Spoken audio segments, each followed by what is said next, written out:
साथियों, आप लोग देख रहे हैं नवरात्र पर विशेष कार्यक्रम भक्ति की साधना, शक्ति की साधना। आज हम आपको इस कार्यक्रम में सर्वप्रथम नवरात्र के विषय में जानकारी देंगे। नवरात्र का पर्व आते ही हर्षोल्लास और प्रकृति में एक दिव्य आनंद आ जाता है। दिव्यता के बीच में भव्यता रूप में माता का प्रकट होना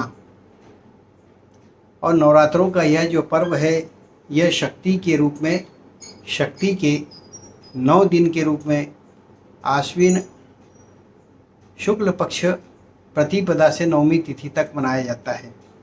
ऐसा कहा जाता है कि नवरात्र का जो यह पर्व है, ये माता भगवती का शयन काल माना जाता है। और शयन काल में जब माता होती है तो समय असुरी शक्ति संपूर्ण संसार में विघ्न पैदा करती है। असुरी शक्ति त्राहिमाम त्राहिमाम मचा के रख देती है। और जब इस प्रकार की प्रक्रियाएं होती है तो कहा जाता है कि ब्रह्मा ने माता भगवती का कातार निवेदन किया, भक्ति की, और दृढ़ मन के साथ में साधना किए।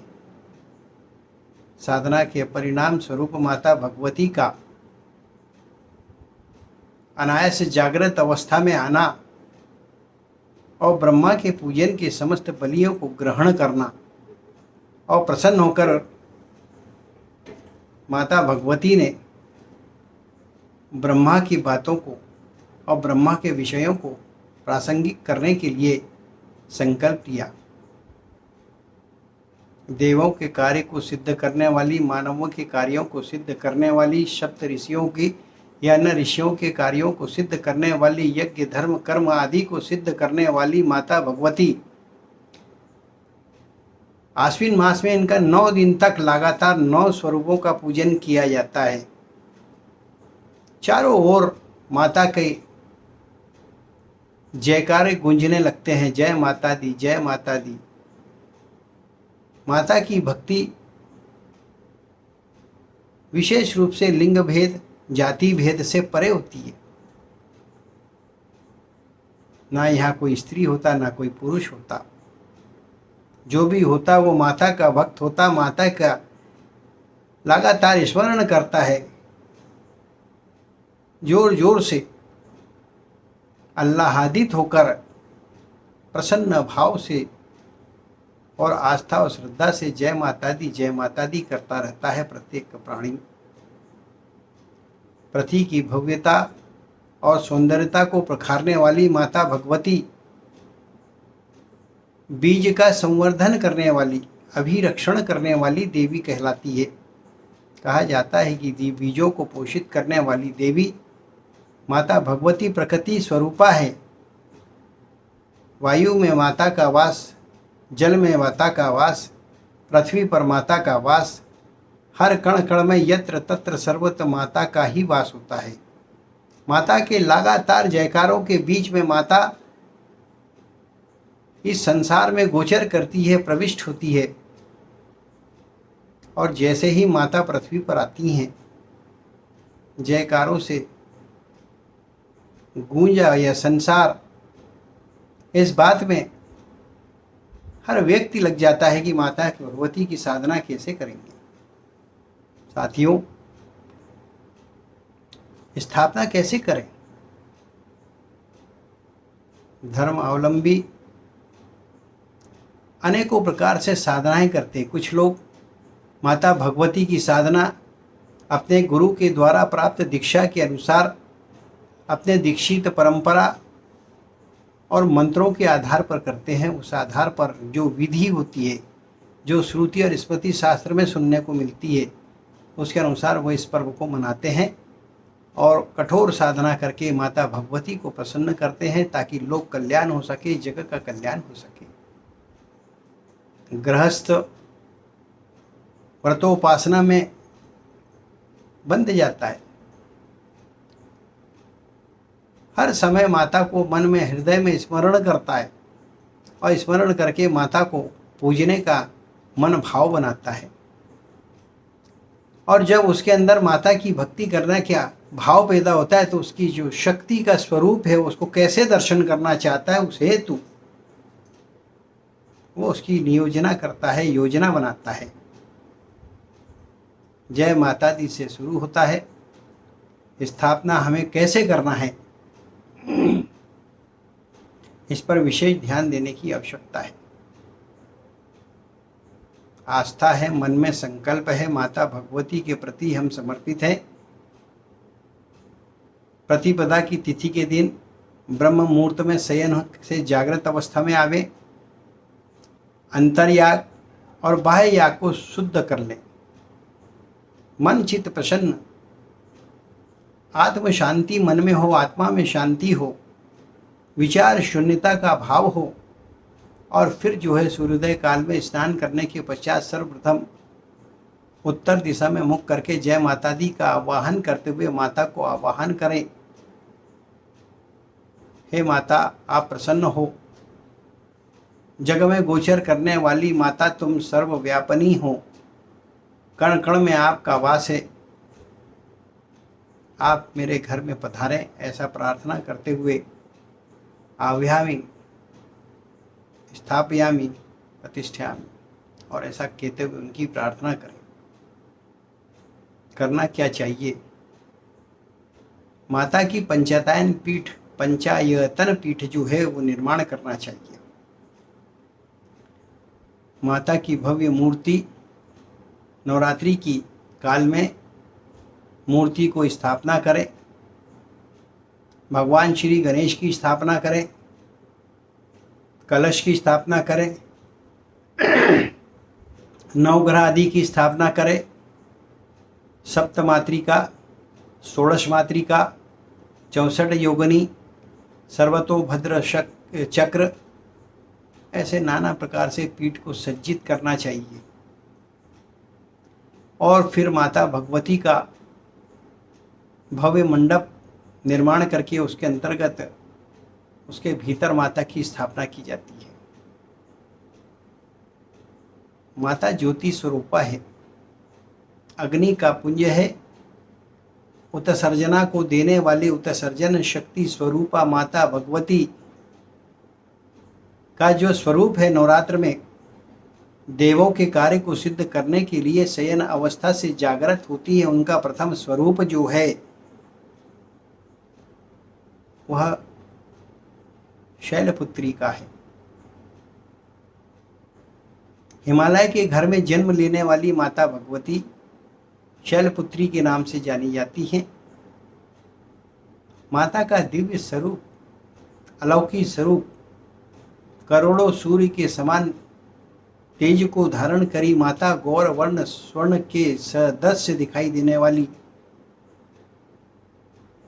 अनेकों प्रकार के सुंदर सुंदर अलंकार को धारण की हुई माता भगवती का स्वरूप वृषभ के ऊपर विराजमान है। और वृषभ कौन? जो सोमनंदी है। और सोमनंदी किसे कहते हैं? जिसके अंदर शिव के नंदी और माता भगवती के सिंह की दोनों की शक्ति एकात्म हो जाए तो वह सोमनंदी कहलाता है। अर्थात सोमनंदी के ऊपर सोम शांत स्वभाव की माता भगवती, कितना विहंग दृश्य है ये कि अग्नि का पुंज, सूर्य के समान तेज को धारण करने वाली लेकिन शांतता और शीतलता की परिचायक है माता भगवती। वृषभ के ऊपर विराजमान है। माता के 2 हाथ हैं, 2 चक्षु हैं, एक हाथ में माता के त्रिशूल और एक हाथ में पुष्प है। पुष्प को धारण करके माता अपना आशीर्वाद बिखारती हुई है। नवरात्र का प्रत्येक दिन खास है। और खास होने के साथ पहला दिन विशेष रूप से उसमें विशेष है। कारण यह है कि माता भगवती का प्रागट्य होता है। और कब होता है? ये ऋतु का संधि काल माना जाता है, इसे यमदंत काल कहते हैं, जहाँ पर वर्षा ऋतु जो होती है वह समाप्त होती है और शीत ऋतु का आगम होता है। इस संधि काल को यमदंत काल कहा जाता है और यमदंत से तात्पर्य होता है कि यम के दांतों से संसार में अनेकों प्रकार की पीड़ा होती है। प्रकृति में चारों ओर जीवाणु कीटाणुओं की उत्पत्ति होने से प्रत्येक जीव पीड़ित होता है, हाहाकार होता है। इन सब असुरों को, इन सब विषघातों को नष्ट करने के लिए ही तो माता प्रकट होती है, ताकि बीज का संरक्षण और विरक्षण हो सके। नवरात्र 4 प्रकार के होते हैं। श्रुति शास्त्र, स्मृति शास्त्र, समस्त शास्त्र, वेद आदि ने इसका व्याख्या करें। दो नवरात्र जो होते हैं वो गुप्त नवरात्र होते हैं। उन्हें जो शाक्त संप्रदाय के जो साधक होते हैं, जो गुरु दीक्षा को प्राप्त किए होते हैं, जो सन्यासी होते हैं, अधिकांश जो कठोर साधक होते हैं, उन गुप्त नवरात्रों को करते हैं। आषाढ़ मास और माघ मास में ये शुक्ल पक्ष में मनाया जाता है। बहुत कम लोगों को इसकी जानकारी है, लेकिन कुछ पिछले दिनों से इसका अत्यधिक प्रचार होने से लोग इसे जानते भी हैं। और 2 प्रत्यक्ष नवरात्र, शारदीय नवरात्र, जहाँ शीत ऋतु जाती है और ग्रीष्म ऋतु आती है, उस संधि काल में शारदीय नवरात्र, क्षमा चाहूँगा, उस काल में चैत्री नवरात्र है। और जब वर्षा ऋतु जाती है और शीत ऋतु आती है तो वहाँ शारदीय नवरात्र होता है। चैत्री नवरात्र में तपन, माता का ताप संपूर्ण संसार में बिखरता है, तो वहीं शारदीय नवरात्र में शीतलता बिखेरती है माता जी। बीजों की उत्पत्ति करने के कारण, बीजों का विरक्षण करने के कारण जब हम माता के पीठ की स्थापना करते हैं तो उस स्थापना के काल में विशेष रूप से जवारों को बोते हैं, बीज का रोपण करते हैं। कलश के चारों ओर मिट्टी डालकर उसमें गेहूं रोपण किए जाते हैं और फिर धीरे धीरे वह जवारों का स्वरूप धारण करते हैं और जवार के रंग को देखकर यह तय किया जाता है कि फसल किस प्रकार की होगी, अन्न की उत्पत्ति किस प्रकार से होगी, जीव उसका भोग करेगा तो उसे क्या उसके फल की प्राप्तियां होगी। माता भगवती बीजों का संरक्षण करती है, बीजों को प्रस्फुटित करती है और बीजों के प्रस्फुटित होने के पश्चात जब फसल पकती है तो यह वह काल धीरे धीरे आगे बढ़ता है और जिससे प्रत्येक मनुष्य में प्रसन्नता का भाव उत्पन्न हो जाता है। ये उसका वैज्ञानिक कारण भी एक है कि हम हमारे बीजों का परीक्षण इस नवरात्र काल में माता भगवती की साधना करते हैं।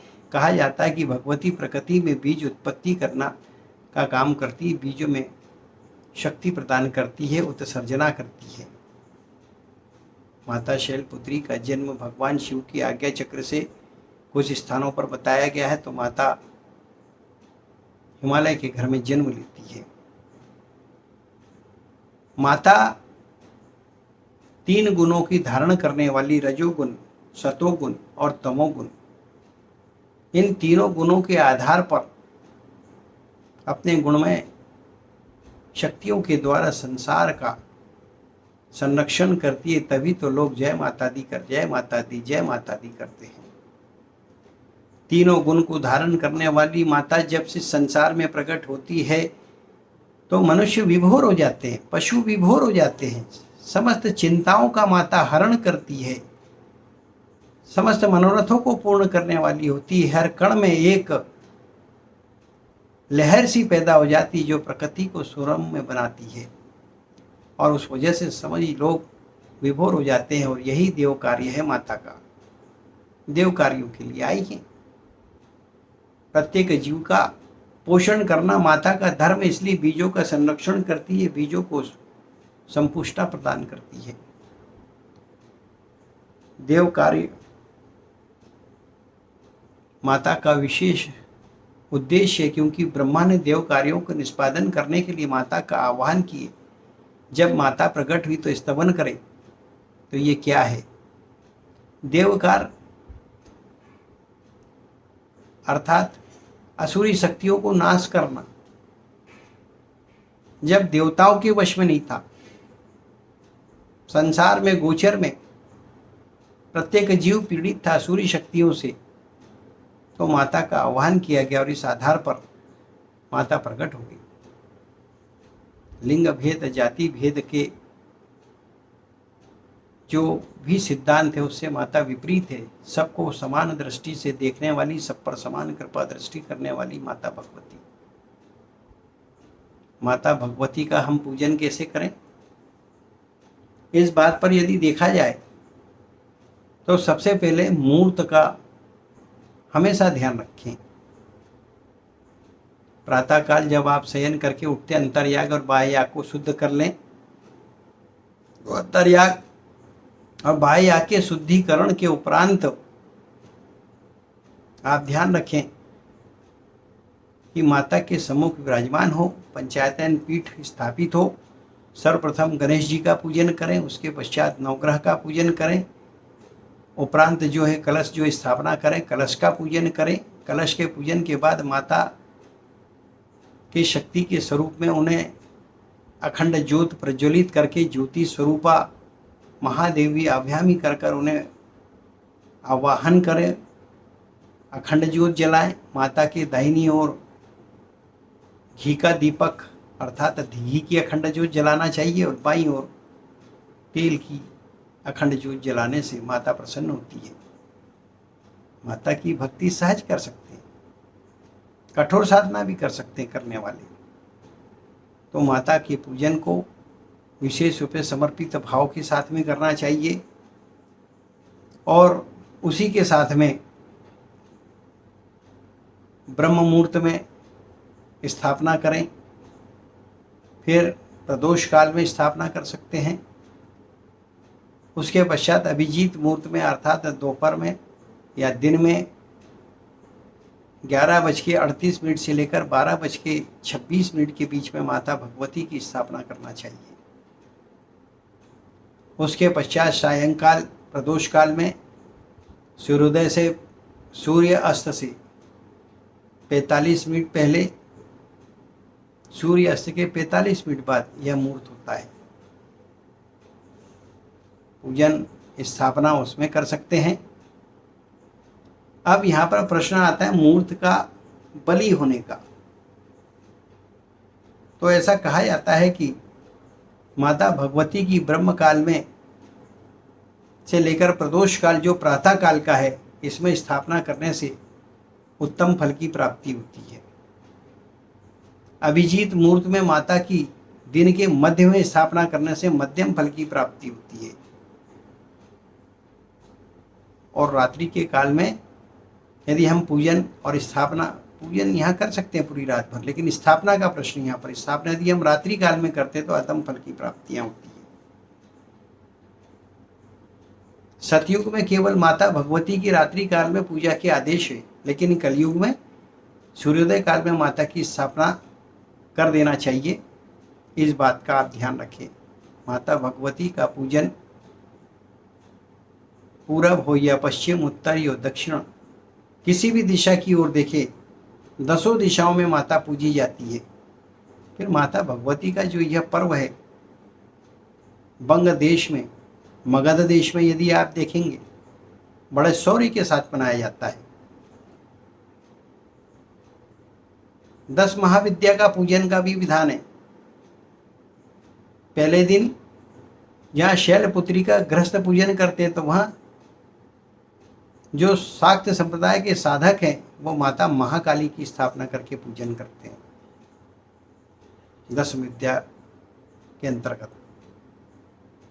माता भगवती का पूजन हम करें। मूर्ति स्थापना करने के पश्चात विधि विधान के साथ में भगवती का नाना प्रकार से पंचोपचार, अष्टोपचार, षोडशोपचार पूजन करें। अनेकों प्रकार के पुष्पों से बनी हुई माला माता को समर्पित करना चाहिए, पुष्पादि समर्पित करना चाहिए। प्रकृति के सुरम्य वातावरण में इस समय नाना प्रकार के पुष्प पुष्पित होते हैं, नाना प्रकार के बीज पुष्पित होते हैं, वो माता को निवेदन करना चाहिए। नवरात्र करने का नियम है, नेम संयम है, ब्रह्मचर्य का पालन करना चाहिए, असत्य संभाषण नहीं करना चाहिए, किसी दूसरे का दिल नहीं दुखाना चाहिए। शांत चित्त रहकर, अत्यधिक समय मौन रहकर यदि हम पूजन करते हैं और आराधना करते हैं तो माता से अनेकों प्रकार के आशीष की प्राप्ति होती है। हठ योगी साधना, अपने शरीर को कष्ट देना, ये माता कभी आदेश नहीं करती, लेकिन कठोर साधना का माता का विधान भी है। भगवान राम ने कठोर साधना की, दृढ़ मन से साधना की, उसके फल की प्राप्ति करे, असुर को नाश करे। इसी प्रकार से अनेकों ऋषियों ने, मुनियों ने, देवों ने माता की भक्ति की, कठोर साधना करके प्रकृति के अनुत्तम अनुरक्षण के लिए फल को प्राप्त करें। माता भगवती का पूजन मनुष्य के जीवन में समस्त फल को देने वाला है। ध्यान रखें, माता भगवती का आवाहन करें, पूजन करें, भजन करें, कीर्तन करें। या देवी सर्वभूतेषु शक्ति रूपेण संस्थिता नमस्तस्यै नमस्तस्यै नमो नमः। शक्ति के रूप में है माता, ऐसा भाव मन में रख के उनका पूजन और स्थापना करना चाहिए। सारे फलों की आपको प्राप्तियां होती है। बीज मंत्र की यदि हम बात करते हैं तो यहाँ पर 2 प्रणव मंत्रों का जो शिव शक्ति के रूप में माना जाता है, ओम म्रीम नमः मंत्र ध्यान से सुनिए। बीज मंत्र है ओम म्रीम नमः। नवरात्र के काल में संकल्प करें, व्रत का संकल्प के साथ में पठन पाठन करना चाहिए। जिनकी आस्था राम में होती वो रामायण पढ़ते हैं, नवपारा। जो शक्ति के साधक होते हैं श्री भगवती पुराण, श्री मार्कंडेय पुराण और सप्तशती का पाठ करते हैं, काली कवच का पाठ करते हैं, अनेकों प्रकार के देवियों के पाठ किए जाते हैं। विशेष रूप से आप ध्यान रखें कि जब पहले दिन माता भगवती की आप स्थापना करते हैं तो उस काल में आपको माता के तीनों स्वरूप, माता महाकाली, माता महासरस्वती, माता महालक्ष्मी का ध्यान करके कलश की स्थापना करना चाहिए। और नवरात्र के 9 दिनों में अनेकों प्रकार के जो 9 रूप है माता के, उनका पूजन करना चाहिए। नवरात्रि की पहली मूर्ति जो है वह शैलपुत्री अर्थात शैलपुत्री को नमन करते हुए प्रार्थना करना चाहिए कि हे माता, आप संसार में प्रकट हुई हैं, प्रकट होकर आप संसार में प्रत्येक जीव का रक्षण करना आपका उद्देश्य है। हे माता, आप मेरी भी रक्षा करें। किसी भी प्रकार का कष्ट हो, किसी भी प्रकार का दुख हो, बाधा हो, सब निवारण होता है। माता भगवती का 9 दिन तक लगातार 9 स्वरूपों में पूजन करने वाली जो महिला संतानहीन है उसे संतान की प्राप्ति होती है, जो धनहीन है उसे धन की प्राप्ति होती है, जो शक्तिहीन है उसे शक्ति की प्राप्ति होती है, जो विद्याहीन है उसे विद्या की प्राप्ति होती है। ऐसा कौन सा गुण है, ऐसा कौन सा मनुष्य का क्रिया धर्म है जो उसे प्राप्त नहीं होता। माता भगवती से आप सर्वदा सर्वथा अपने समस्त स्वार्थों की पूर्ति के लिए निवेदन कर सकते हैं। आप हमारा ये जो कार्यक्रम देख रहे हैं TTI न्यूज चैनल के द्वारा देख रहे हैं। लगातार हम आपको 9 दिन तक माता के 9 स्वरूपों को आपके बीच में रखेंगे, दर्शन कराएंगे, मनोभाव से कराएंगे। आप भी मनोयोग को बना के रखें। माता भगवती का विधि विधान से पूजन करें। यदि विधि विधान से पूजन नहीं कर पाते तो आप बिल्कुल चिंता न करें, इस बात का आप ध्यान रखें, आपको समस्त फलों की प्राप्ति होगी। माता भगवती के स्मरण के साथ जय माता दी, जय माता दी, जय माता दी।